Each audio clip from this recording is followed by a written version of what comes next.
Good morning. Let's start with a quick recap of last lecture. क्या discuss किया था हमने लास्ट लेक्चर में, जल्दी से बताओ. कौन कौन सी डेफिनेशन स्टार्ट करी थी? Holding subsidiary, holding subsidiary start किया था या नहीं किया था, बताओ. होल्डिंग सब्सिडरी, होल्डिंग कौन है? जिसकी सब्सिडरी होती है. सब्सिडरी कौन होती है? जिसकी एक या एक से ज्यादा. गलत. ये देखो बोल भी रहे हैं, मैं बोल रहा हूं ना गलत तो गलत भी बोल रहे हैं. हाँ जी, होल्डिंग कौन है? जिसकी एक या एक से ज्यादा सब्सिडरी. और सब्सिडरी कौन है? जिसमें होल्डिंग कंपनी कंट्रोल करती है composition of board of directors या फिर मोर than 50% of paid up share capital. वो पेड अप शेयर कैपिटल इसके लिए ज्यादा रेलिवेंट है अभी. ठीक है, अभी ये क्वेश्चन भी कराना है मैंने वोटिंग पावर के ऊपर. चलिए देन नेक्स्ट, और क्या डिस्कस किया था हमने? फिर प्राइवेट कंपनी, जिसके अंदर हमने कुछ क्वेश्चंस करे थे. डन. फिर डीम पब्लिक कंपनी के ऊपर भी आज वार्तालाप करनी है. कुछ ऐसी बातें हुई थी, याद आ रहा है? Okay, a lot to be done today. Let's start with private company के कुछ क्वेश्चंस. प्राइवेट कंपनी के कुछ इंटर लेवल के क्वेश्चंस करने हैं हमारे को. तो आइए पेज नंबर, क्वेश्चन बैंक के पेज नंबर पर आइए. आते क्यों नहीं हो तुम लोग? जल्दी से आओ. पेज नंबर, या ये जो अभी मैं करवाने जा रहा हूं ये मैं करवाऊंगा चैप्टर नंबर 2 से related. 2.2 question number, question bank का page number 2.2, question number 3. Question number 3 सारे बच्चे भी रीड करिए और मुझे बताइए.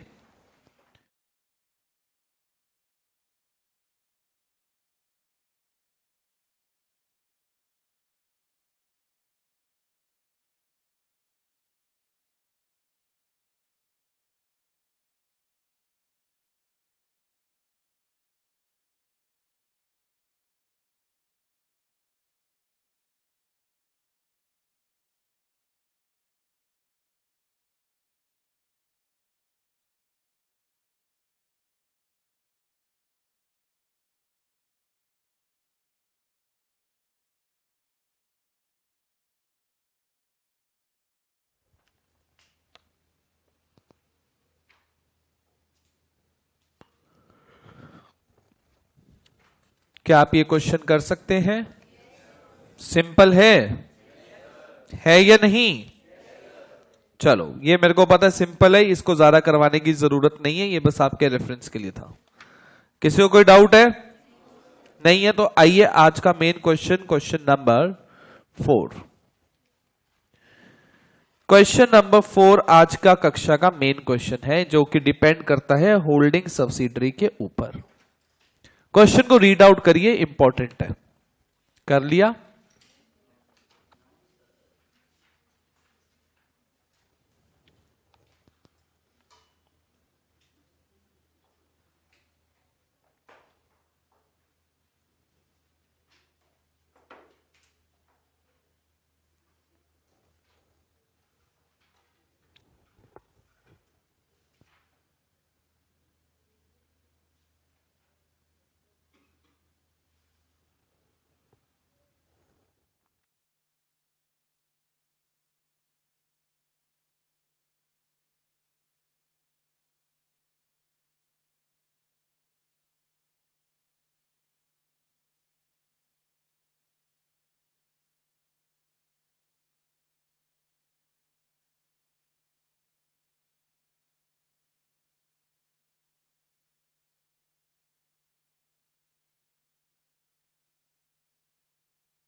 रीड कर लिया सबने? एक बार सिर्फ रीडिंग करनी थी, समझाना तो मैंने अब है आपके साथ. आइए.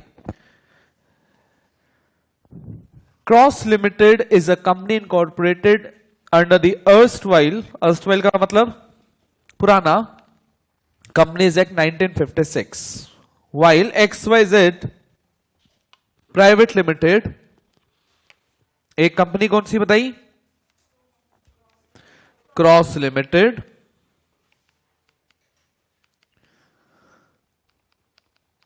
और एक कौन सी बताई, XYZ private limited is a company registered companies act. हमारे लिए तो दोनों कंपनीज एक्ट के अंदर आती है, ये सुनो, क्योंकि कंपनीज एक्ट की डेफिनेशन क्या थी, a company incorporated under this act और एनी अदर प्रीवियस। तो हमारे लिए ऊपर दोनों कंपनीज एक्ट दोनों के ऊपर एप्लीकेबल है, तो इसके ऊपर तो कोई बात ही नहीं है। XYZ private limited has issued 1 lakh convertible preference shares carrying voting rights, मतलब वोटिंग राइट्स हैं, ऑफ 100 ईच, एंड फिर दूसरी तरफ क्या लिखा है, 10 lakh equity shares of 10 each. ठीक है, of 10 each. Voting rights equity share holders के पास होते हैं नहीं होते, बाय डिफॉल्ट इनके पास वोटिंग राइट्स होते हैं। ठीक है, चलिए अब क्वेश्चन देखिए, cross limited is holding all the preference shares and, cross limited के पास क्या है, all preference shares, and second 1 lakh equity shares of XYZ private limited. Number 1 question, the provisions of, आप लोग हो गए, हम अभी चैप्टर 1 पे थे, हम चैप्टर 2 के क्वेश्चंस क्यों करें, क्योंकि होल्डिंग सब्सिडरी से रिलेटेड है सिर्फ ये। ठीक है, यही 1-2 क्वेश्चन करने, इससे ज्यादा नहीं करेंगे। The provision of companies act 2013 are applicable on cross limited, yes और no? Yes, by definition cross limited के ऊपर भी कंपनीज एक्ट 2013 के प्रोविजंस लागू हो जाएंगे। कोई दिक्कत इस क्वेश्चन में नहीं। Question number 2 important, XYZ private limited is a public company as per the companies act 2013। क्या XYZ private limited company public company है? पब्लिक कंपनी होने के लिए, प्राइवेट कंपनी को पब्लिक कंपनी होने के लिए क्या बनना पड़ेगा, सब्सिडरी ऑफ पब्लिक कंपनी। हमने बात सीखी हुई है, a private company which is a subsidiary of public company को भी हम क्या ट्रीट करते हैं, डीम्ड पब्लिक कंपनी, मतलब हम उसे क्या मान लेंगे, पब्लिक कंपनी हम उसे मान लेंगे। यस और नो? यस, हम उसे क्या मानेंगे, पब्लिक कंपनी ट्रीट कर लेंगे और पब्लिक कंपनी मानेंगे। क्वेश्चन आया, क्या XYZ private limited public company है? तो वो तभी पब्लिक कंपनी बन सकती है अगर क्रॉस लिमिटेड क्या बन जाए, इसकी होल्डिंग कंपनी बन जाए। पहले इतनी बात समझ आ रही है? अगर क्रॉस लिमिटेड XYZ की होल्डिंग कंपनी बन जाती है तो XYZ becomes a public company. ये तो हो गया निष्कर्ष। यस, अब यही चीज चेक करनी है कि क्या होल्डिंग सब्सिडरी का रिलेशनशिप क्रॉस और XYZ में है या फिर नहीं है। डन। अगर क्रॉस और XYZ में होल्डिंग सब्सिडरी रिलेशनशिप एस्टैब्लिश हो जाता है तो हमारा आंसर यस हो जाएगा, और अगर नहीं होता तो आंसर नो हो जाएगा। यहां तक बात क्लियर है सबको या नहीं है? अब क्वेश्चन आता है कि सर फटाफट चेक करते हैं कि क्या इनके बीच में होल्डिंग सब्सिडरी का रिलेशनशिप है या फिर नहीं है। आप लोग कैसे, आप लोग मुझे बताइए, क्या होल्डिंग सब्सिडरी का रिलेशनशिप है या नहीं है? कैसे बताइए? कितने लोग यस कह रहे हैं और कितने लोग नो बोल रहे हैं? नो वाले क्या ट्रीट करूं? नो। और बाकी बच्चे जिन्होंने हैंड रेज भी नहीं करे किसी भी ऑप्शन में, वो क्या करने आए हैं? हाँ जी, चलो स्टार्ट करते हैं। प्रेफरेंस शेयर्स कितने हैं यहां पर? क्रॉस के पास प्रेफरेंस शेयर्स कितने हैं? क्रॉस के पास प्रेफरेंस शेयर्स बताओ बच्चों कितने हैं? और इक्विटी के, क्रॉस के पास XYZ के कितने प्रेफरेंस शेयर हैं? बोले all equity, all preference shares. और इक्विटी शेयर्स कितने बोले? 1 लाख। टोटल कितना हो गया? और total number of equity and preference कितना है? तो 2 lakh divided by 11 lakh which is less than 50%, which is less than 50%। तो कहां से होल्डिंग सब्सिडरी का रिलेशनशिप एस्टेब्लिश हो गया? हाँ जी, तो वैल्यू सेम नहीं है तो क्या हो गया? तो क्या दिक्कत दे रहा है? शेयर कैपिटल में फर्क पड़ने दो, क्या दिक्कत है? फिर वोटिंग पावर में क्यों फर्क पड़ेगा?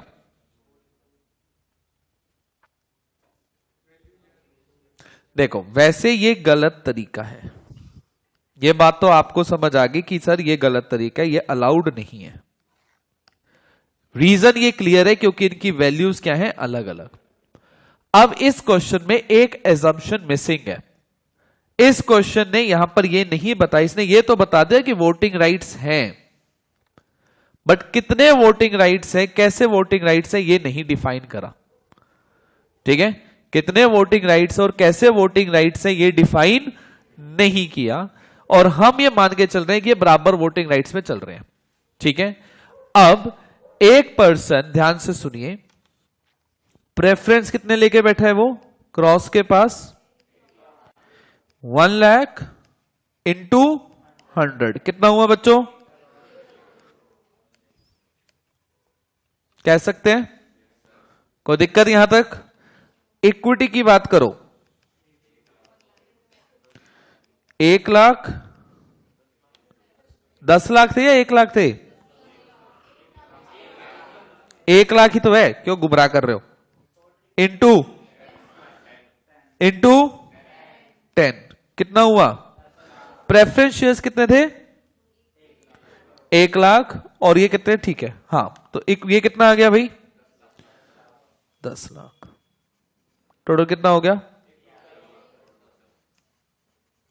और टोटल कैपिटल कितना है? टोटल कैपिटल, कैपिटल की बात करो, टोटल अमाउंट वाइज कैपिटल की बात करो, क्या लिखा हुआ है? Total capital. तो प्रेफरेंस कितना दे रखा है? अगर प्रेफरेंस की बात करो टोटल कैपिटल, तो 1 lakh into 100 is equal to, और 10 lakh into 10 is equal to, total कितना आ गया? 20 लाख हो गए। रुको, स्पेस इशू। ठीक है, हाथ उठा ही रहा था। अब ये ग्रेटर देन 50% है या नहीं है? Yes. By definition, by definition क्या लिखा हुआ है? सब्सिडरी कंपनी मतलब एक तो composition of board of directors वाली बात लिखी हुई है, सेकंड क्या लिखी हुई है? In which holding company controls more than 1/2 of the total share capital. 1/2 of the total share capital. अब ये मोर देन 1/2 है, more than 50% of the total share capital, yes और नो? यस हुआ, तो यहां पर क्रॉस क्या बन गया? Holding company. और क्योंकि ये होल्डिंग कंपनी बन गया, तो फिर ये वाला रूल भी अप्लाई हो जाएगा, और XYZ क्या बन जाएगी? Deemed public company. क्या ये बात समझ में आई? इस क्वेश्चन को इंपॉर्टेंट मार्क कर लीजिएगा, क्योंकि मोस्टली बच्चे पेपर जब करने गए तो इस क्वेश्चन को गलत करके आ गए। ठीक है, आंसर रीड करिए प्लीज इसका भी, क्या भी 1 मिनट का टाइम दे रहा हूं, आंसर रीड करिए।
चलिए जोक्स अपार्ट, कुछ कुछ नाम याद होने स्टार्ट हो गए हैं मेरे को। सोजल और दिव्या, दो जने साथ बैठते हैं, याद रखना पड़ेगा मुझे। चलिए क्विक टॉपिक्स जो सिर्फ डिस्कशन करूंगा, फाउंडेशन में कर रखे हैं, सिर्फ नाम लेके थोड़ा सा उनके बारे में बता रहा हूं, जो इंटर में नहीं आते, जो मतलब पेपर में नहीं आएंगे, जस्ट फॉर रीडिंग। ठीक है, जस्ट फॉर रीडिंग करने के लिए, इसलिए कि ये ना रहे कि सर ने करवाया नहीं था, करवा रखा है। कोई डाउट हो फिर भी पूछ लेना, मना तो मैं आपको क्या ही कर सकता हूं, मालिक हो आप लोग। तो आइए, number 1, type of companies on the basis of liability. मेरे को बताओ, company limited by shares, company limited bye, इसका क्या मतलब है?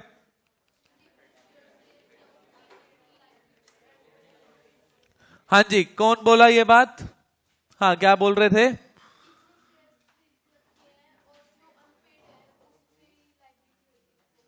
किसकी? shareholders are liable to the company to the extent of the shares held by them।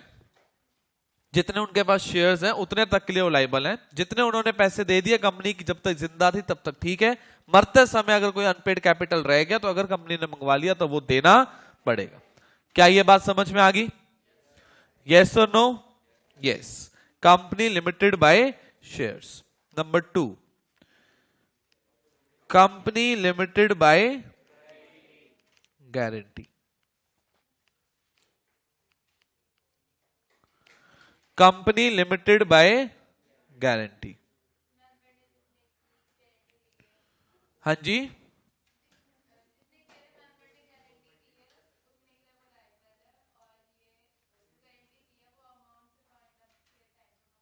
Very good. और ये गारंटी दी कब जाती है ये भी बताना पड़ेगा। At the time of incorporation, मतलब मेंबर ने गारंटी दी कब? At the time of incorporation, कि जब अगर कंपनी बंद हो और उस टाइम पे पैसों की जरूरत पड़े तो हम इतनी अमाउंट ही देने के लिए लायबल हैं। हाँ जी, ज्वाइनिंग नहीं होता, इनकॉर्पोरेशन के टाइम में मेमोरेंडम में लिखी जाती है ये बात कि आप जो भी मेंबर कंपनी का बनेगा वो इतने के लिए लायबल होगा। तो ये बात लिखी कहां जाती है? मेमोरेंडम के अंदर ही। ठीक है, यस। लायबिलिटी उसकी स्टार्ट कब से होगी? जब वो ज्वाइन करेगा। ठीक है, बट ये बात लिखी कहां जाती है? इनकॉर्पोरेशन के टाइम पर ही लिख दी जाती है कि कंपनी के जो मेंबर्स होंगे that will be limited by guarantee, पर उनकी लायबिलिटी लिमिटेड होगी, गारंटी जितनी उन्होंने दी है। ये बातें आपने बेसिक पढ़ी हुई हैं, डन। तो ये आप लोग कर लेना, इसके बारे में मैं बात नहीं करूंगा। पॉइंट नंबर 3, क्या अनलिमिटेड कंपनी पता ही है जिसकी लायबिलिटी अनलिमिटेड होती है। डन, कोई बड़ी बात नहीं है, ये बातें तो आप लोगों ने करी है। हाँ जी, अनलिमिटेड मतलब, अनलिमिटेड कंपनी का मतलब होता है कि liability of the members is unlimited. Company की लायबिलिटी अनलिमिटेड हो ही नहीं सकती, क्योंकि उसकी लायबिलिटी जितने उसके पास एसेट्स है उतने तक ही है, उसके पास और तो कुछ है ही नहीं।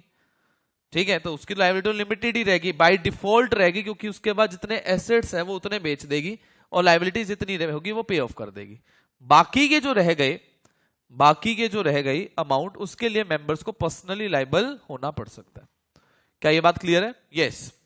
चलिए नेक्स्ट, अब हमारे पास ये 2 डेफिनेशन मैंने आपको कहा था जस्ट फॉर रीडिंग है, इससे ज्यादा आपको नहीं करनी।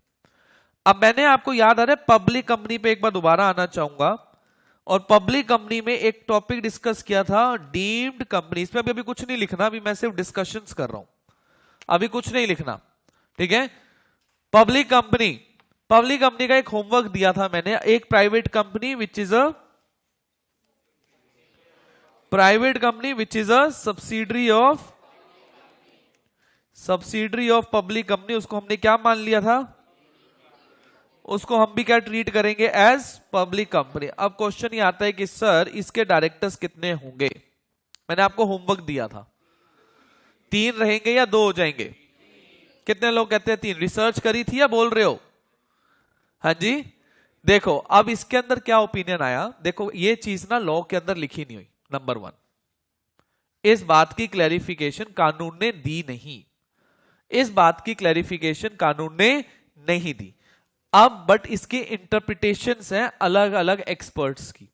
अब कईयों ने कहा, और जो मेरी भी इंटरप्रिटेशन है बीइंग अ चार्टर्ड अकाउंटेंट, मेरी एक इंटरप्रिटेशन है कि जैसे ही कोई कंपनी, कोई एक प्राइवेट कंपनी, जैसे ही एक प्राइवेट कंपनी अगर पब्लिक कंपनी उसकी होल्डिंग बन जाती है, अगर पब्लिक कंपनी क्या बन जाती है, इसकी होल्डिंग कंपनी, और ये क्या बन गई, सब्सिडरी कंपनी, तो ये by default definition of public company की डेफिनेशन के अकॉर्डिंग यही प्राइवेट कंपनी अब क्या मानी जाती है, क्या बन जाएगी, तो ये बाय डिफॉल्ट क्या बन जाएगी, पब्लिक कंपनी। अब क्योंकि ये पब्लिक कंपनी बन जाती है, क्योंकि ये पब्लिक कंपनी बन जाती है, तो इसके ऊपर रूल्स एंड रेगुलेशंस किसके अप्लाई होंगे, पब्लिक के, प्लस रिस्ट्रिक्शंस, जो रिस्ट्रिक्शंस या प्रोहिबिशंस, रिस्ट्रिक्शंस या प्रोहिबिशंस जो एओए में लिखी हुई हैं वो भी अप्लाई होगी। जैसे फॉर एन एग्जांपल, अब क्वेश्चन आता है कि पहले डायरेक्टर्स की बात करो सर, तो डायरेक्टर्स यहां पे कितने होंगे, सॉरी 3, डायरेक्टर्स कितने होंगे यहां पर 3, ठीक है, तो यहां पर 3 करने पड़ेंगे। जैसे ही होल्डिंग सब्सिडरी का रिलेशनशिप एस्टैब्लिश हो जाएगा, ये प्राइवेट कंपनी प्राइवेट नहीं रहेगी, ये क्या बन जाएगी, एक पब्लिक कंपनी की डेफिनेशन में। क्योंकि ये पब्लिक कंपनी की डेफिनेशन में फॉल कर जाएगी, इसे क्या करना पड़ेगा, अपने डायरेक्टर्स 2 से 3 करने पड़ेंगे। ये तो यहां तक बात आ गई। अब क्वेश्चन है कि क्या सर इसके शेयर फ्रीली ट्रांसफरेबल हैं, क्या ये पब्लिक को ऑफर कर सकती है, आंसर इज नो। आप बोलोगे सर ये बात तो आपने गलत बोल दी, अभी तो आपने बोला सर ये पब्लिक कंपनी है, तो पब्लिक कंपनी के पास तो शेयर फ्रीली ट्रांसफरेबल होते हैं, पब्लिक कंपनी के पास तो शेयर्स फ्रीली ट्रांसफरेबल होते हैं, पब्लिक कंपनी के पास राइट होता है ऑफर पब्लिक को करने का। तो आप इसको क्यों मना कर रहे हो, क्योंकि इन्होंने अपने एओए में रिस्ट्रिक्शन डाल रखी है। अब जब ये प्राइवेट कंपनी बनी होगी तो उसने अपने एओए में रिस्ट्रिक्शन डाली होगी या नहीं डाली होगी, इसने रिस्ट्रिक्शन डाली होगी कि भाई मैं 200 से ज्यादा मेंबर नहीं रखूंगा, मैं शेयर फ्रीली ट्रांसफरेबल नहीं करूंगा, मैं पब्लिक को ऑफर नहीं करूंगा। जब इसने अपने रूल्स बना दिए कि ऐसा नहीं करेगा, तो चाहे ये पब्लिक कंपनी क्यों ना हो, ये फिर पब्लिक को नहीं जा सकते, ये रिस्ट्रिक्शंस इसके ऊपर एप्लीकेबल रहेंगे। फिर आप कहोगे कि सर इस रिस्ट्रिक्शन को हटा देते हैं, तो जैसे ही आप रिस्ट्रिक्शन को हटाने की बात करोगे, आपको बाय डिफॉल्ट किसमें कन्वर्ट होना पड़ेगा, पब्लिक कंपनी में। फिर कानून कहेगा पब्लिक कंपनी में कन्वर्ट हो जाओ और आप ये रिस्ट्रिक्शंस हटा लो। बट अगर आप प्राइवेट ही रहना चाहते हो तो आपके पब्लिक के रूल्स तो एप्लीकेबल होंगे, साथ में जो रूल्स एंड रेगुलेशन आपने एओए में अपने लिख दिए वो भी एप्लीकेबल हो जाएंगे। तो इसलिए रूल्स एंड रेगुलेशन जो पब्लिक के हैं वो तो एप्लीकेबल हो जाएंगे, मतलब मिनिमम डायरेक्टर्स 3 होने चाहिए, बट साथ में जो रिस्ट्रिक्शंस और प्रोहिबिशंस आपने एओए के अंदर लिख दी वो भी एप्लीकेबल रहेगी। दैट मींस क्या ऐसी प्राइवेट कंपनी पब्लिक को ऑफर कर सकती है, आंसर इज नो। रीजन उसके एओए में लिखा हुआ है, ठीक है, ठीक है ना। ऐसी प्राइवेट कंपनी कहती है कि मिनिमम डायरेक्टर 2 होने चाहिए, बट हम उसे क्या करना पड़ेगा, उसे 3, तो 2 से 3 बढ़ ही रहे ना, कम थोड़ी ना, और ऐसा थोड़ी ना, और 1 पर लेकर आ रहे हैं, तो अगेन 3 करना पड़ेगा, अलाउड हो गया ये, ठीक है। बट आप पब्लिक को ऑफर कर सकते हो, ये अलाउड नहीं है, क्योंकि ये प्रोहिबिशन आपने जब एओए बनाया था प्राइवेट कंपनी को इनकॉर्पोरेट करते समय, तब आपने रिस्ट्रिक्शन लिख दी थी, और क्योंकि आपने ये रिस्ट्रिक्शन इनकॉर्पोरेट कर दी थी, उस टाइम पे इनकॉर्पोरेट कर दी थी, तो इसलिए अब आप नहीं कर सकते। और अगर आप ये रिस्ट्रिक्शंस हटाते हो, वो 3 कंडीशंस अगर आप हटाते हो, देन इन दैट केस क्या होगा, फिर आपको कन्वर्ट होना पड़ेगा पब्लिक कंपनी में। क्या मेरी ये बात समझ आई, ठीक है। कोई डाउट है इस बात में तो बताइए क्या। हाँ जी, मिनिमम नंबर ऑफ मेंबर्स भी इंक्रीज करने पड़ेंगे, बिल्कुल ये बात सही है, मिनिमम नंबर ऑफ मेंबर्स भी इंक्रीज करने पड़ते हैं, क्योंकि नंबर ऑफ मेंबर्स और डायरेक्टर्स की जो लिमिट है वो सेक्शंस के अंदर दे रखे, तो पब्लिक कंपनी के हिसाब से इंक्रीज करने पड़ेंगे, ठीक है। और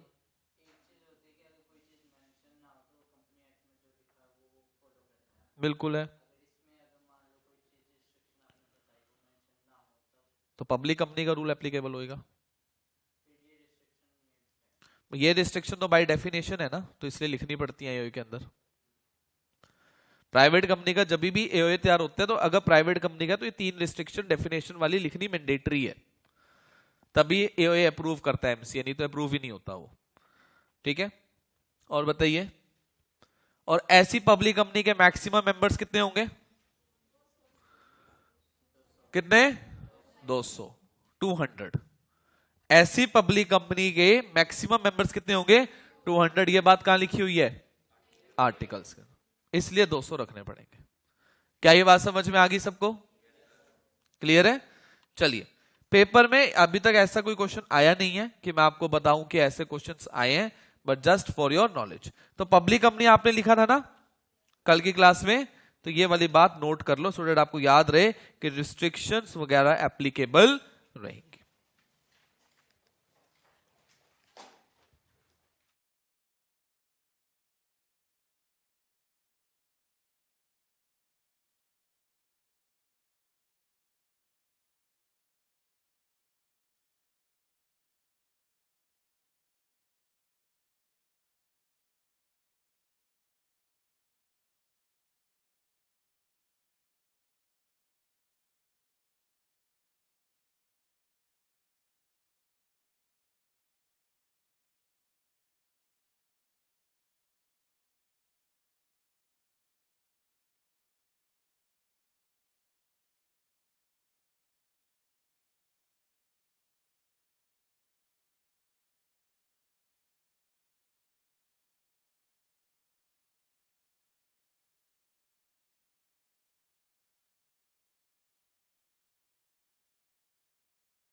यस, करें start. The next important definition जो अब हम स्टार्ट करने जा रहे हैं वो है एसोसिएट कंपनी। नंबर कौन सा है हमारे पास? नंबर कौन सा है हमारे पास? 10th। Associate company, associate company, yes. अब एसोसिएट कंपनी का क्या मतलब है? अगर एक कंपनी का, अगर दूसरी कंपनी पे सिग्निफिकेंट इन्फ्लुएंस हो, क्या हो? सिग्निफिकेंट इन्फ्लुएंस हो, तो इन दोनों कंपनीज को हम क्या बोलते हैं? Associate companies. क्या इतनी बात क्लियर होगी? बोलो भाई, हैरी बताओ क्लियर हुई है बात? ओके, बोलो तनिष्क। ठीक है, अब सिग्निफिकेंट इन्फ्लुएंस का क्या मतलब है? जब एक कंपनी ने एक्वायर करे हैं कितने परसेंट से ज्यादा? Acquire more than 20% of total voting power. Total voting power acquire किया है more then 20% of the total voting power. अगर 20% से मोर देन या इक्वल टू, अब इक्वल टू यहां पर है या नहीं है? 20% और मोर है,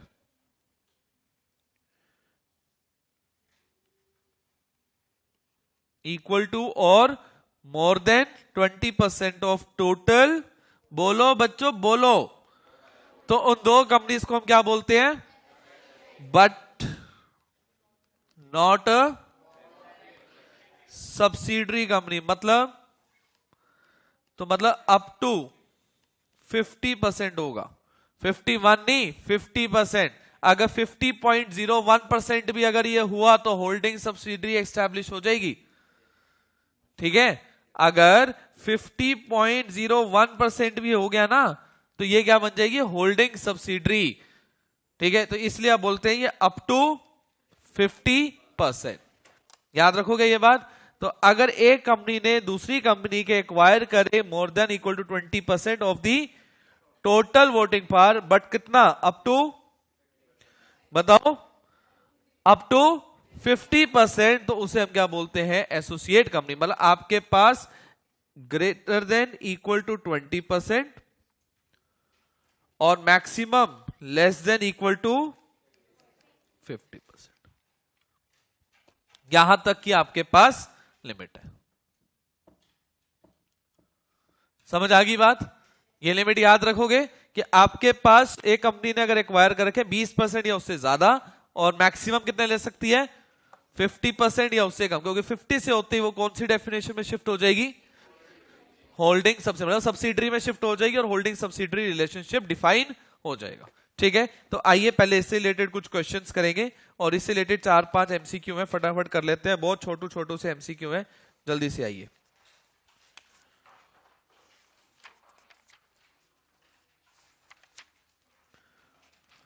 page number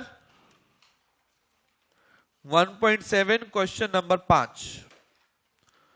page number 1.7 question bank का क्वेश्चन नंबर 5 एमसीक्यू। जल्दी से बताओ आंसर। देखते ही पहला word associate company relation, answer क्या होना चाहिए? सी। इसी बात पे क्वेश्चन नंबर 8 देखिए। 8 क्वेश्चन नंबर 5 के बाद girls and boys, ladies and gentleman, question number 8 देखते ही अच्छे से देखो, क्वेश्चन रीड करो, जल्दबाजी मत करो।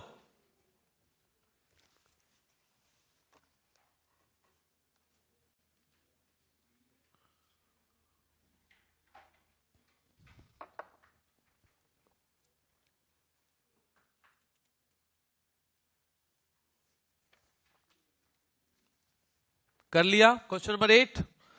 क्वेश्चन नंबर 9,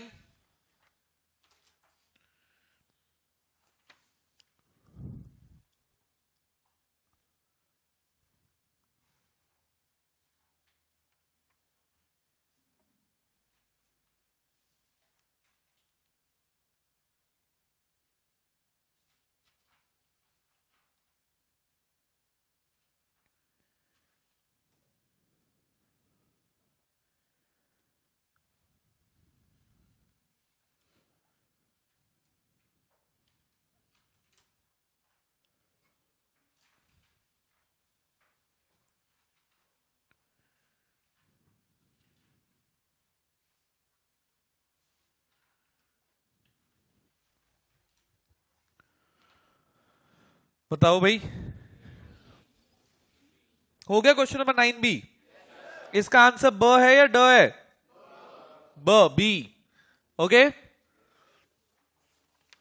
चलिए यहां पे ये डेफिनेशंस हमारी ये वाली कंप्लीट हुई है एसोसिएट कंपनी की। अब आपको मैंने डेफिनेशन करानी है एक 11th की मैनेजरियल पर्सनल, KMP। बताओ क्या ये वर्ड सुना हुआ है? नहीं सुना हुआ? 1-2 लेक्चर पहले करवाया था मैंने। एक कंपनी के अंदर डायरेक्टर्स होते हैं, साथ में कौन होते हैं? उन्हीं में से कुछ एक स्पेसिफिक रिस्पॉन्सिबिलिटीज के साथ हमने किसे अपॉइंट कर दिया? कमेटी सी बना दी, ग्रुप बना दिया, जिसको हमने क्या नाम दे दिया? KMP। क्या नाम दे दिया इसे? KMP। और कौन कौन इंक्लूड होते हैं इस KMP में? इसका इंक्लूड होते हैं कंपनी के CEO, कंपनी के CFO, कंपनी के CS, whole time directors, whole time directors. ठीक है, ये लोग इंक्लूड होते हैं। कौन कौन इंक्लूड होते हैं? कंपनी के CEO, कंपनी के CFO, company secretary and whole time directors. अब ये किसी केएमपी अपॉइंट करने की जरूरत है, किसी नहीं। देखो ये स्पेसिफिक क्लास ऑफ कंपनीज को केएमपी बनाने पड़ते हैं, मतलब एक ग्रुप बनानी पड़ेगी, एक कमेटी बनानी पड़ेगी, जिसे हम क्या बोलते हैं, केएमपी। और उस कमेटी में लोग कौन कौन होंगे, ये 4 तरीके के लोग होंगे, और इनके कुछ स्पेसिफिक रोल्स एंड रिस्पॉन्सिबिलिटीज होती हैं जो लॉ के अंदर डिफाइंड है। वो हमारे सिलेबस में नहीं है, हमारे सिलेबस में सिर्फ इसकी डेफिनेशन है, दैट्स इट। तो KMP includes CEO, company includes CFO, company includes CS and whole time director. आइए क्वेश्चन बैंक का एक क्वेश्चन दे रखा है, क्वेश्चन नंबर जल्दी से बताओ। मुस्कान है कोई, कहां है, कौन है भाई? ओके, मैं तो वैसे ही नाम ले दिया था, ठीक है। चलिए question number 11, question number 11, Rohan question number 11 पर आ।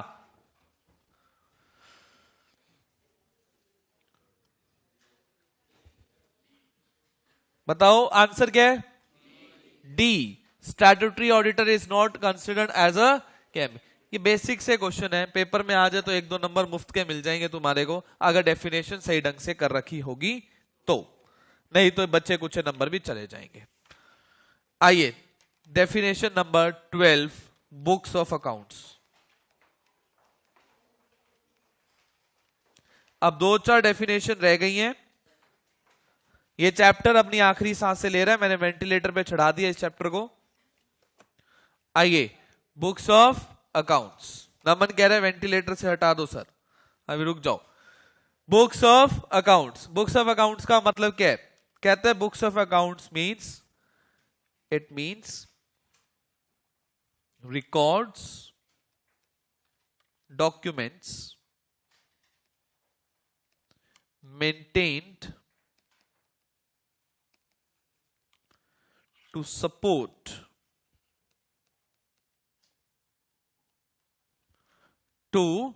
support number 1, all sum of money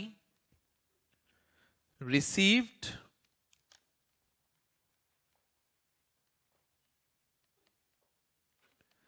और एक्सपेंडेड। कौन बताएगा इसका मतलब क्या है सिंपल शब्दों में? क्या ये पीएनएल को बोल रहा है? पैसा आया और पैसा गया। ऑल सेल्स एंड परचेजेस, ये कौन से अकाउंट की बात कर रहा है? जल्दी से बताओ किससे रिलेटेड बात कर रही है? Trading account. All assets and liabilities, all assets and liabilities, इसका मतलब balance sheet. And next cost records. Lifepreet, cost records, cost record मतलब कुछ स्पेसिफिक क्लास ऑफ एंटिटीज को कॉस्ट रिकॉर्ड्स भी मेंटेन करने होते हैं। जिन्होंने कॉस्ट ऑडिट पढ़ी होगी मेरे से, उनको पता चढ़ गया होगा मैं किसकी बात कर रहा हूं। तो कॉस्ट ऑडिट का मतलब क्या होता है? स्पेसिफिक क्लास ऑफ कंपनीज को कॉस्ट रिकॉर्ड्स मेंटेन करने पड़ते हैं। डन। तो it means records, documents maintain to support, सारे वो रिकॉर्ड, सारे वो डॉक्यूमेंट्स जो सपोर्ट करते हैं किसको? PNL, trading account, balance sheet and cost record, उसे हम क्या बोलते हैं? Books of accounts. क्या ये बात समझ आ गई? आइए फटाफट पेज नंबर 1.8, क्वेश्चन बैंक में नहीं, नॉर्मल 1.8 पर आइए। नॉर्मल नोट्स में 1.8 पॉइंट नंबर 13, पॉइंट नंबर 13 मिल गया। डेफिनेशन नंबर 13 जल्दी से। बुक्स ऑफ अकाउंट्स जल्दी से रीड करिए। Books of accounts includes records related to number 1, all sum of money received and expended, side में लिख सकते हो पीएनएल, या रिसिप्ट्स एंड एक्सपेंडिचर के केस में क्या हो जाएगा? Income and expenditure account. All sale and purchases बोले तो trading, all assets and liabilities बोले तो balance sheet, and cost records under section 148। Clear है? बेसिक सी definition, nothing to worry about. Okay, then next छोटी सी डेफिनेशन एक और, जो हमारे को करनी।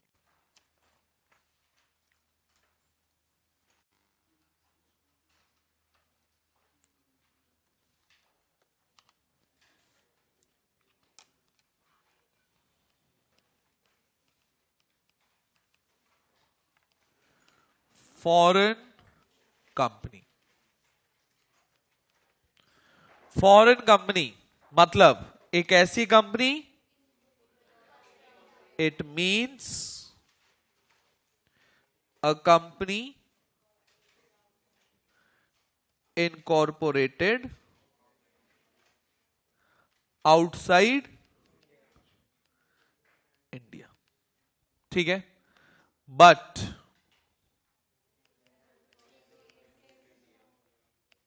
Place of business in India,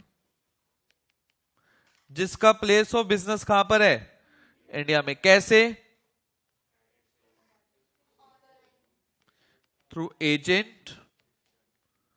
बताओ, या तो एजेंट के थ्रू है, या फिर फिजिकली है, या फिर इलेक्ट्रॉनिकली। ऑनलाइन नहीं बोलते, क्या बोलते हैं हम उसे? इलेक्ट्रॉनिकली। और साथ में क्या कर रही है वो? Conducts any business activity in India. In India, conducts any business activity in India. तो फॉरेन कंपनी मतलब एक ऐसी कंपनी जो इनकॉर्पोरेट मतलब बनी कहां पर है? आउटसाइड इंडिया, जिसका place of business in India, जिसका place of business in India agent physically और इलेक्ट्रॉनिकली, और जो साथ में कंडक्ट करती है बिजनेस एक्टिविटी इन इंडिया, उसे हम क्या बोलते हैं? Foreign company. बताओ, क्या ये डेफिनेशन आप लोगों ने पहले कर रखी थी या नहीं कर रखी थी? क्या ये डेफिनेशन आप लोगों ने पहले कर रखी थी या नहीं? Yes, okay, good.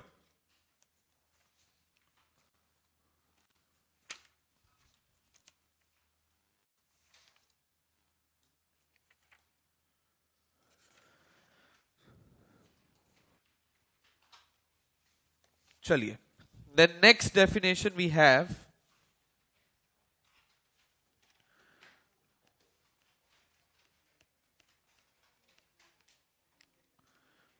Dormant company.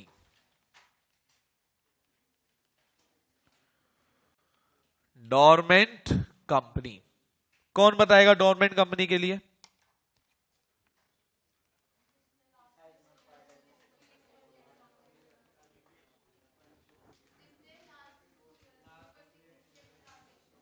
गलत, गलत। हाँ जी,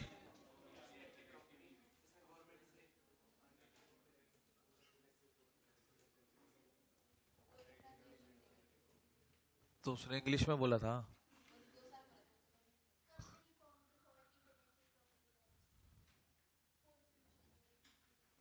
फॉर कहां से आवाज आई? गुड। डोरमेंट कंपनी सबसे पहले प्राइमरीली बोला गया। डोरमेंट कंपनी मतलब एक ऐसी कंपनी जो बनाई गई हो फ्यूचर के लिए। सब first definition is this. Second बोला, डोरमेंट कंपनी को हम इनएक्टिव कंपनी बोलते हैं। क्या बोलते हैं हम उसे? इनएक्टिव। मतलब inactive company includes dormant company, या dormant company includes inactive company? Dormant company includes inactive. अब इनएक्टिव को फिर उन्होंने डिफाइन करा, एक ऐसी कंपनी जिसने पिछले 2 साल से कोई सिग्निफिकेंट अकाउंटिंग ट्रांजैक्शन नहीं करी, जिसने 2 साल से फाइनेंशियल स्टेटमेंट्स फाइल नहीं करी, उसे हमने इनएक्टिव कंपनी बोल दिया। वो इनएक्टिव कंपनी स्टेटस लेगी एप्लीकेशन फाइल करके कि मुझे क्या बना दो बाप? डोरमेंट बना दो। तो अगर कोई ऐसी कंपनी जिसने 2 साल से अपनी सिग्निफिकेंट अकाउंटिंग ट्रांजैक्शन नहीं करी या फिर फाइनेंशियल स्टेटमेंट फाइल नहीं करी, तो वो डोरमेंट नहीं कहलाती, वो क्या कहलाती है? Inactive company. और जब वो इनएक्टिव कंपनी स्टेटस लेती है डोरमेंट का, तभी वो डोरमेंट कंपनी कहलाएगी, अदरवाइज वो डोरमेंट नहीं कहलाएगी। तो there is a distinction between, there is a distinction between dormant company और और inactive company. There is a distinction between dormant and inactive. Dormant के अंदर ही इनएक्टिव आता है, बट वो स्टेटस आपको लेना पड़ेगा। समझ आई मेरी बात? बिना स्टेटस लिए आप डोरमेंट नहीं बनोगे, आप इनएक्टिव ही रह जाओगे, बट आपको डोरमेंट बनने के लिए आपको क्या करना पड़ेगा? स्टेटस अप्लाई करना पड़ेगा। हमेशा यह बात ध्यान रखना, नंबर 1। नंबर 2, अब डोरमेंट कंपनी कौन सी है? एक ऐसी company which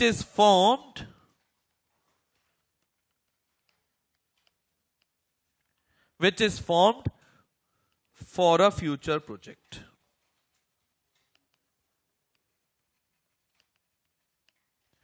which is formed for a future project। Very good. या फिर इसने सिर्फ क्या करा, इसने कुछ काम नहीं करना, या तो एक काम ही हो गया, या फिर और टू होल्ड, जो अब आपने बात बोली थी, to hold intellectual property, but आपने आधी बात खा गए। आपको दिव्या के साथ जुड़ के बात करनी थी। To hold intellectual property and no significant accounting transaction. ठीक है, मतलब अगर इन्होंने सिर्फ सिग्निफिकेंट बोला ये भी गलत होगी, आपने सिर्फ इंटेलेक्चुअल बोला आप भी गलत होगे।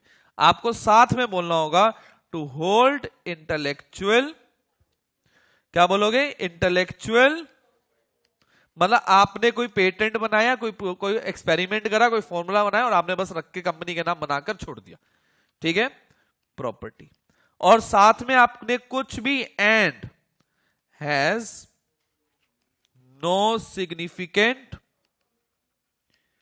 Accounting transaction. ठीक है, तो बोला ऐसी कंपनी को, कैसी कंपनी को? ऐसी कंपनी को, दिस कंपनी, ऐसी कंपनी को हम क्या बोलेंगे? डोरमेंट, या फिर इनएक्टिव कंपनी। सेकंड कैटेगरी कौन सी होगी? Inactive company. ऐसी इनएक्टिव कंपनी, अब कौन सी इनएक्टिव कंपनी कौन सी होती है भाई? जिसने विच has not carrying on business or profession। Second, या फिर जल्दी से बताओ, या फिर has not made significant accounting transaction. कब?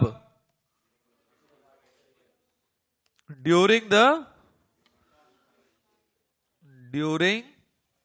लास्ट 2 फाइनेंशियल ईयर्स, या फिर has not filed financial statements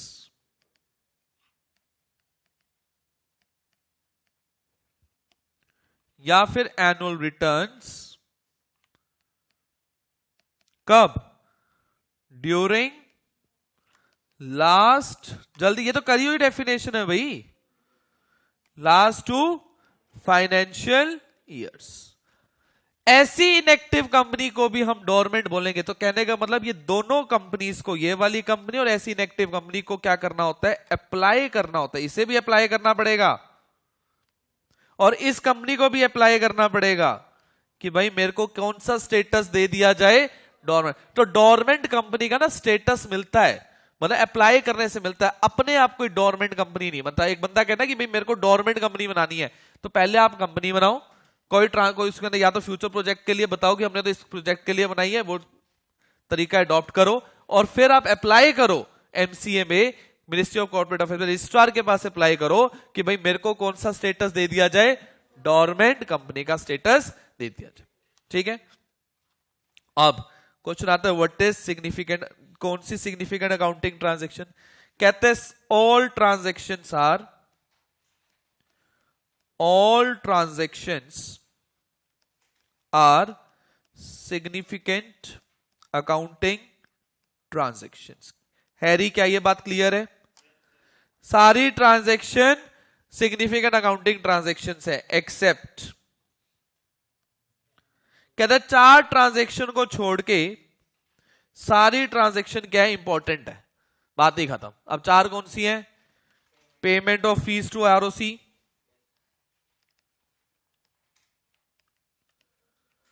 allotment of shares, अगर आपने शेयर अलॉट करे उसकी कोई फी भरी है, या allotment of shares, share allot करे या पैसे आए, ये ट्रांजैक्शन को हम सिग्निफिकेंट अकाउंटिंग ट्रांजैक्शन नहीं बोलते, ठीक है। Payment for maintenance of office and records,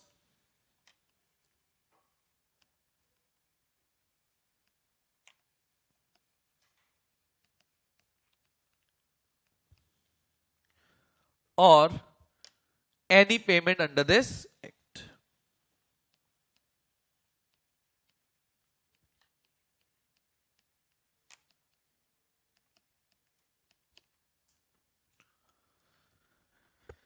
समझ आई बात?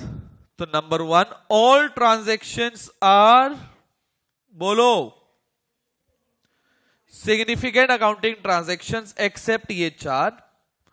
कह रहा अगर किसी कंपनी ने पिछले 2 साल में ये छोटी मोटी ट्रांजैक्शन करी है, कोई बात नहीं, दैट मींस उसने कोई सिग्निफिकेंट अकाउंटिंग ट्रांजैक्शन नहीं करी, वो क्या करेगा, आरओसी को एप्लीकेशन देगा, देखो मैंने पिछले 2 साल से कुछ भी नहीं करा, ना मेरा कोई आगे मन है, तो आप मुझे कौन सा स्टेटस दे दो, डोरमेंट कंपनी का स्टेटस दे दो, ठीक है। पेपर में एक एग्जांपल आया, एक क्वेश्चन आया, ABC private limited is a company जिसने पिछले 2 सालों में सिर्फ थोड़ी सी ऑफिस के एक्सपेंसेस भी इनकर करें, अलॉटमेंट के एक्सपेंसेस इनकर करें, और थोड़ी सी आरओसी को फीस पे करी है, दैट्स इट। और पिछले 2 सालों में उसने कुछ भी काम नहीं करा। कौन सी कंपनी है ये? हाँ जी, कौन सी कंपनी है ये? आंसर इसका इनएक्टिव कंपनी है।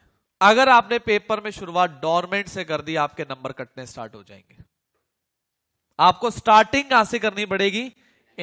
फिर एक लाइन में आप लिख दोगे, such inactive company can apply to obtain a status of dormant company. वो मर्जी है उसकी, अप्लाई करे ना करे, बट वो टाइप कौन सी गिनी जाएगी? ये इनएक्टिव कंपनी की। तो अगर आपने ये कह दिया कि इस कंपनी को मैं डोरमेंट कंपनी बोल दूंगा, answer is no, because question में ये बात नहीं लिखी हुई कि उसने एप्लीकेशन दी है या नहीं दी, तो आप डोरमेंट से स्टार्ट नहीं कर सकते। ये पेपर का क्वेश्चन है जो मैंने अभी आपको बताया, और बच्चों ने डोरमेंट लिख दिया या डोरमेंट से स्टार्ट कर दिया, नंबर कटने हो गए स्टार्ट।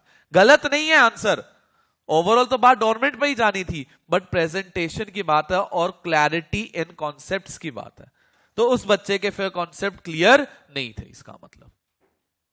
समझ आई मेरी बात? तो come to page number 1.5 of the notes, page 1.5 of the notes, और एक बार रीडिंग स्टार्ट करिए।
क्या ये बात क्लियर है सबको?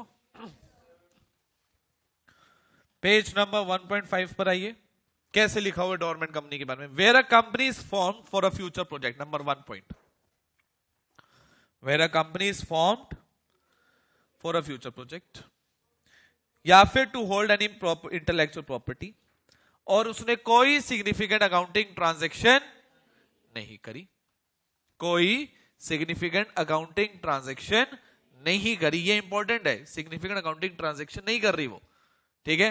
तो हम उसे क्या वो अप्लाई कर सकती है, वो क्या कर सकती है, अप्लाई कर सकती है किस चीज के लिए, to get the status of dormant company. अब प्रैक्टिकली सोचो होता कैसे है। अगर एक कंपनी है, मान लो मैंने एक कंपनी बनाई, मेरे को था कि यार मैंने एक फैक्ट्री लगानी है, मेरा बाद में मन कर गया कि नहीं लगानी, तो क्या मैं डोरमेंट के लिए अप्लाई करूंगा, मुझे मिल जाएगा डोरमेंट का स्टेटस? नहीं। डोरमेंट का स्टेटस लेने के लिए आपको 2 साल तक शो करना पड़ता है कि आपने कोई भी सिग्निफिकेंट अकाउंटिंग ट्रांजैक्शन इनकर नहीं करी है। मतलब अगर आप कोई भी कंपनी बनाते हो तो फर्स्ट 2 इयर्स तक आपको कभी भी डोरमेंट कंपनी का स्टेटस नहीं मिलता प्रैक्टिकली।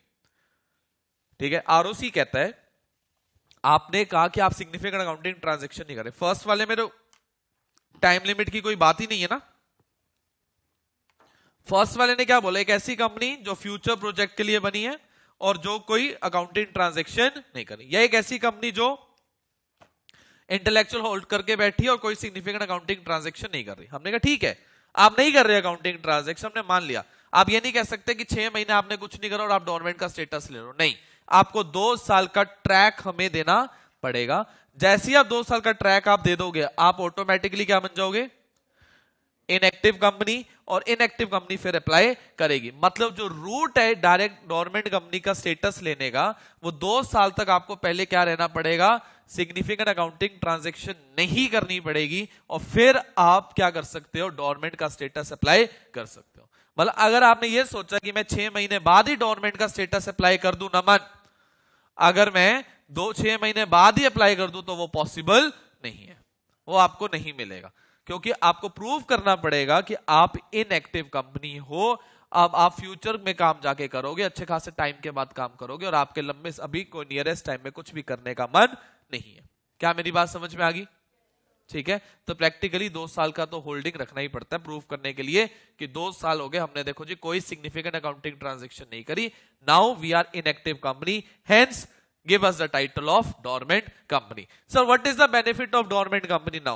The benefit is कि आपको compliances बहुत कम कर दिए जाते हैं, आपको कंपनी से रिलेटेड ज्यादा compliances नहीं करने, आपको ज्यादा रिपोर्टिंग नहीं करनी, आपको ज्यादा इंफॉर्मेशन आरओसी को नहीं देनी, क्योंकि अब आप क्या बन चुके हो, एक डोरमेंट कंपनी। उस रिलैक्सेशंस को लेने के लिए, उस रिलैक्सेशन को लेने के लिए हम ये कंपनीज क्या करती हैं, डोरमेंट का स्टेटस अप्लाई करती हैं। क्या ये बात समझ आई? क्या ये बात समझ आएगी सबको? यस और no? Okay, then first case में देखो टाइम लिमिट देनी प्रैक्टिकली, बट वो फिर पॉसिबल हो नहीं पाती, इसलिए 2 साल को, इसलिए जब प्रैक्टिकली, जब लॉ में तो इन्होंने कोई दिया नहीं टाइम लिमिट, फर्स्ट सिनेरियो में इन्होंने टाइम लिमिट यहां दी नहीं, इनएक्टिव के अंदर दे दी, और दोनों में सिग्निफिकेंट अकाउंटिंग ट्रांजैक्शन को कॉमन रख दिया, इसलिए इंटरप्रिटेशन के हिसाब से 2 इयर्स, इसलिए इंटरप्रिटेशन के हिसाब से कितने साल का गैप हमेशा मिनिमम रखना पड़ता है, 2 इयर्स।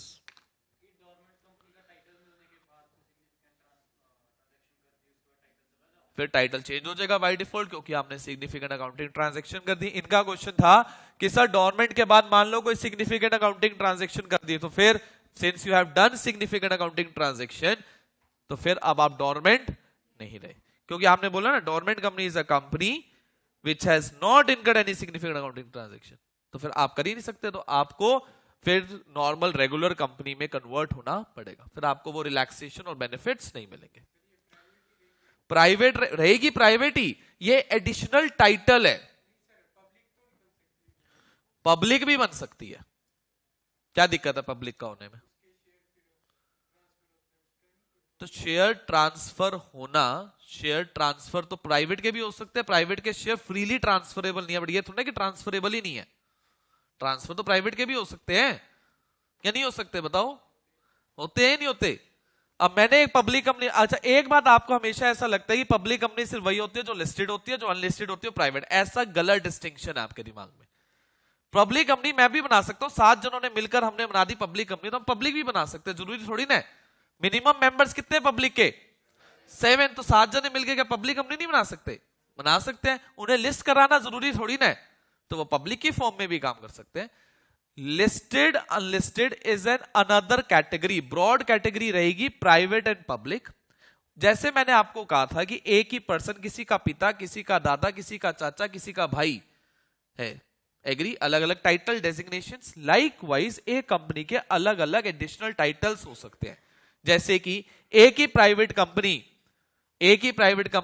अनलिस्टेड भी कहलाई जाएगी, एक ही प्राइवेट कंपनी किसी की होल्डिंग भी कहला सकती है, एक ही प्राइवेट कंपनी किसी की एसोसिएट भी बन सकती है, एक ही प्राइवेट कंपनी किसी की सब्सिडरी भी बन सकती है, और वही प्राइवेट कंपनी चाहे तो डोरमेंट भी बन सकती है। ये सारे क्या हो गए? Additional titles. बट फंडामेंटली क्या रहोगे? प्राइवेट। जैसे आप लोग लड़का और लड़की फंडामेंटली तो यही रहोगे ना, ठीक है?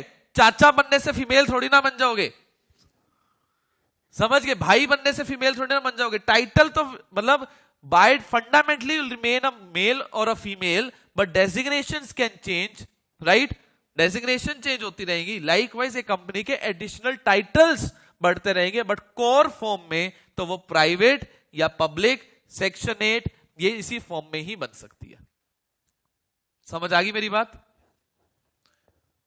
समझ आया? बेसिक फंडामेंटल क्लियर हुआ ना? ये सारे एडिशनल टाइटल्स की बात हो रही है कि ये टाइटल आप और एडिशनली ले सकते हो, जिससे कि आपको रिलैक्सेशन और बेनिफिट्स मिल सके। क्लियर है? बोलो भाई लास्ट में गर्ल्स। रुहान क्लियर हो गया? ओके, कुछ पढ़ है जी। सेक्शन 8 भी बन सकती है। कहां मना है? कहां लिखा है? इधर कहीं पूरी डेफिनेशन आपके पास है, कहीं लिखा हुआ है? हमने सेक्शन 8 कंपनी बनाई, फ्यूचर प्रोजेक्ट हमने उसके बनाई, हम अच्छे काम करेंगे, ठीक है? उसकी सेक्शन 8 की क्या बातें होती है कि आप अच्छे कामों में पैसा लगाओगे, पैसा का डिविडेंड नहीं दोगे, और जो पैसा कमाओगे वो नहीं ऑब्जेक्ट्स में लगाओगे। 3 ही बातें हैं, और लाइसेंस सेंट्रल गवर्नमेंट से लोगे, 4 बातें। यही बातें सेक्शन 8 में लिखी गई थी, यही बातें फाउंडेशन में पड़ी थी। आपने एक सेक्शन 8 कंपनी बना ली, अब आपको लग रहा है यार अभी मेरे से लोग जुड़ नहीं रहे, मैं अभी रुकता हूं, मैंने कंपनी तो बना ली, अभी मेरे को कुछ नहीं करना। तो 2 साल तक आपने कुछ नहीं करा, आपने डोरमेंट का स्टेटस ले लिया सेक्शन 8 में भी। तो dormant is an additional title, it is just an additional title to gain certain benefits, that's it. But if the question is can you form dormant company, answer is no. क्योंकि दोनों case में इसने कैसे लिखा? A company which is formed for future, मतलब company already form हो चुकी है। डोरमेंट कंपनी की डेफिनेशन कैसी है? A company which is formed for future projects, मतलब कंपनी ऑलरेडी फॉर्म हो चुकी है। अब वो क्या करना चाह रही है? विल अप्लाई, लिखा हुआ है ना, will apply for status of dormant, मतलब कंपनी ऑलरेडी इनकॉर्पोरेटेड है किसी कोर फंडामेंटल उस पर्पस में। अब वो अगर अपना एडिशनल स्टेटस लेना चाहे तो वो एडिशनल स्टेटस ले सकती है। क्या ये बात मेरी समझ आई या नहीं आई? तो page number 1.5, dormant company means a company which is incorporated and registered under this act, that means company already incorporated है। किस लिए बनाई गई? फ्यूचर प्रोजेक्ट्स के लिए। To hold an asset and has no significant accounting transaction, ठीक है? Such company और inactive company can make an application, देखो कंपनी इनकॉर्पोरेटेड है और वो एप्लीकेशन देगी फॉर ऑब्टेनिंग, लिखा भी हो नेक्स्ट लाइन में, status of dormant company, to obtain the status of dormant company. क्या मेरी बात समझ आ गई सबको? डन। इनएक्टिव कंपनी मींस जो कोई बिजनेस एक्टिविटी नहीं कर रही, जिसने कोई 2 साल से सिग्निफिकेंट अकाउंटिंग ट्रांजैक्शन नहीं करी, जिसे 2 साल से अपनी filing of financial statements, annual return नहीं करी, वो इनएक्टिव कंपनी। तो वो इनएक्टिव कंपनी भी फाइल कर सकती है। सिग्निफिकेंट अकाउंटिंग ट्रांजैक्शन में कहते हैं सारी ट्रांजैक्शन सिग्निफिकेंट है एक्सेप्ट फॉर जो हमने डिस्कस करी। क्या ये बात क्लियर है सबको? Okay, so that is all for the day. Thank you so much. Enjoy your day. Tata.